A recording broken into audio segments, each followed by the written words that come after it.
I am assuming that once upon a time you were a baby. As a baby, you were not able to speak in words or full sentences. Thus, you had to communicate in some fashion to get your needs met. Well, hopefully, you had a very attentive mother, father, sisters, brothers, aunts, uncles, people who were around you who could figure out what you needed, or at least could figure out close to what you needed, so that you got fed, you got cleaned, you got some sleep, you got clothes on you when you were cold, your clothes were taken off you when you were too warm, you were protected from animals. So there were a lot of different things that were needed, that you needed for your survival and to thrive. And at that age, you were unable to actually verbalize and to tell people what you needed. Well, now, hopefully, you are much better able to do that, to express your needs and your wants and your desires. But nevertheless, even if you're able to express them, that does not mean that you are going to get what you want. As the famous line in the Rolling Stones says, you can't always get what you want, but you'll find sometimes you just might find you get what you need. Now, hopefully you do get what you need, but what if your communication with this other person is just not hitting the mark? What happens if you are not very well versed in how the other person thinks, so it's very difficult to convince this other person to go along with what you want, to help provide what you need, if you're unable to get it yourself? Perhaps you're trying to get an increase in your salary.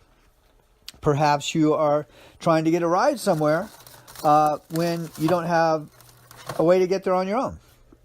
Perhaps there's a particular kind of food that you would like on the grocery list, or someone's going to the market, you want them to buy something, include it in the list, and so far you aren't able to get them to do that for whatever reason. Don't you think it would be fantastic if you were able to improve your ability to speak to that other person in such a way that you knew how to convince them to go along with what you want? Wouldn't that be fantastic? Well, there are a lot of different ways that people understand how to do that already, because we do grow up with parents who we have to convince, and other people we have to convince to do what we would like them to do for us. Vice versa, there are others around trying to get us to do what they want us to do as well. What is this process called? Well, it's called sales.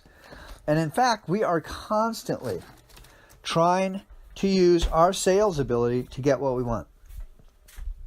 Years ago, I took this course by Dennis Waitley on negotiating skills. One of the negotiating methods, they're called gambits, Gambits.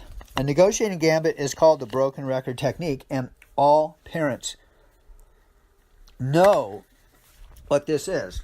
It's when the child constantly says, I want candy. I want candy. Get me candy. I want candy. I want candy. It's a broken record. You just keep going over and over again. Now, that is a fairly primitive negotiation strategy or sales strategy. But at times it can wear the person down, and eventually you'll get what you want. But in more sophisticated situations, the broken record technique is not effective, and in fact, it can reduce your chances of, quote-unquote, closing the sale. So the bottom line here is sales is a normal, healthy part of life in all or almost all of our interactions with other people. However, most people think sales is a dirty word. At least in the United States, most people don't want to be salespeople. They don't like someone to be salesy.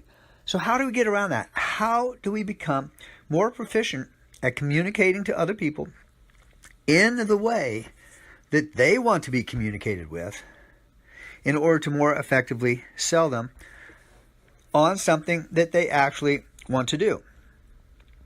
I think most people do want to help other people, do want to make other people feel good. And they want to make themselves feel good by entertaining various things. It could be a service that someone wants to provide. It could be a product that someone wants to provide. Perhaps someone wants to buy a house. They're just looking for the right one at the right price. Perhaps someone is looking for a car or a bicycle, or they're looking for a particular food.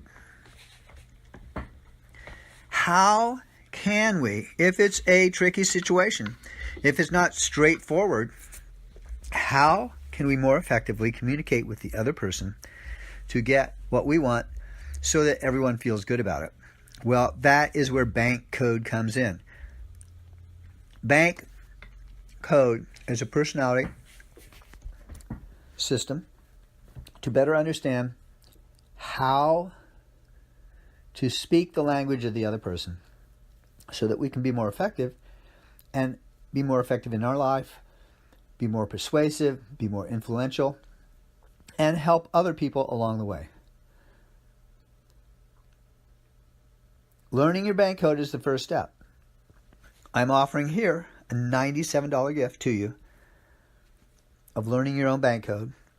And then I ask that after you've learned it and you've read your report, that you seriously consider signing up for a course.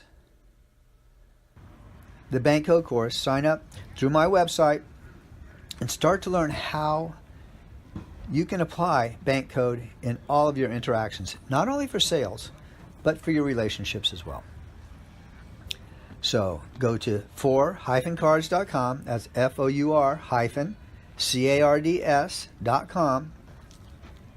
Sign up, get your personality report, fill out all the information accurately, so you will get an email back with your report, my $97 gift to you. And once you've read that, if it rings true for you, if you would say, yes, this is me, then you owe it to yourself to spend a little extra money and learn, educate quickly to figure out how you can use this to improve your relationships and your sales ability with other people. It's simple. There are a lot of different levels of education, and it's all done online. And you even get to quiz yourself to see how well you are learning it. Online, 24/7 access, fantastic system. I highly recommend it. So go to for-cards.com, get your personality code done online, and then sign up for a subscription to get educated in this system. You will not regret it.